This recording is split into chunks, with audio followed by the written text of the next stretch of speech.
வாழ்க இம்மையகம் வளத்துடன் வாழ்க வாழ்க, வாழ்க இம்மாநிலம் ஆழ்ந்துணர்ந்து அமைதியார்.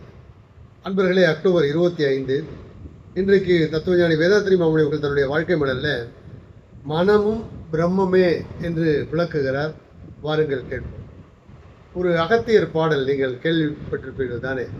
மனமது செம்மையானால் மந்திரம் ஜபிக்க வேண்டாம், மனமது செம்மையானால் வாயுவை உயர்த்த வேண்டாம், மனமது செம்மையானால் வாசியை நிறுத்த வேண்டாம், மனமது செம்மையானால் மந்திரம் செம்மையாமே என்கிற அந்த பாடல்.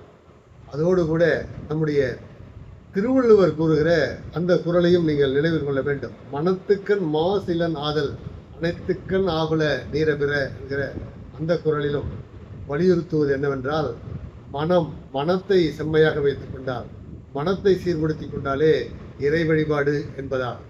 அதையேத்தான் தத்துவஞானி இன்றைக்கு அழகாக சொல்கிறார். மனமும் பிரம்மமே என்று சொல்கிறார். முதலாவதாக நீங்கள் எடுத்துக்கொண்டால், இந்த உலகத்தில் இருக்கிற பஞ்ச பௌதிக பொருட்களாக இருக்கக்கூடிய நிலம், நீர், நெருப்பு, காற்று, அதனோடு கூடிய விண், அந்த ஐந்தும் கூட இறைநிலையின் அல்லது இயற்கையின் பரிணாமம்தான்.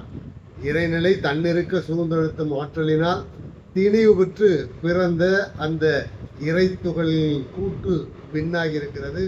அதுவேதான் மற்ற 4 பௌதிக பொருட்களாக இங்கே நாம் பார்க்கிறோம். அதில் உடல் என்று பார்க்கும்போது அதில் 5 பௌதிக பொருட்களும் இருக்கிறது.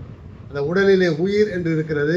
அந்த உயிரும் கூட இந்த இறைநிலை அல்லது பிரம்மம் அல்லது இயற்கையின் பரிணாமத்தில் ஒன்றுதான். எனவே உடலே உயிரே பிரம்மம்தான். அதே போல உயிரிலே காந்த அலை, உயிர் சுழற்சியினால் தொடர்ந்து காந்த அலை உருவாகி கொண்டிருக்கிறது அந்த உடலிலே. அது சீவகாந்தம் என்று அழைக்கப்படுகிறது.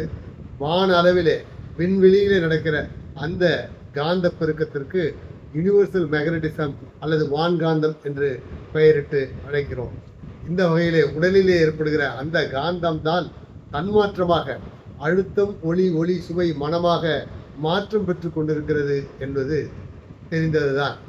அப்படி என்றால் அந்த அழுத்தம், ஒளி, சுவை, மனம் என்கிற 5 தன்மாற்றங்களின் தொகுப்பு தான் எண்ணமாக, மனமாக, அந்த அனுபவம் தான் மீண்டும் எழுச்சி பெற்று வருகிறது என்னும் போது, எல்லாவற்றிற்கும் மூலம் அந்த பிரம்மமே எனும் போது மனமும் பிரம்மமே என்று தத்துவஞானி வேதாத்ரி மாமணிகள் மிக அழகாக குறிப்பிடுகிறார் என்கிற செய்தியை உங்களுக்கு எடுத்து சொல்லி இன்றைய சிந்தனையை நிறைவு செய்கிறேன். வாழ்க வளமுடன், மகிழ்ச்சி.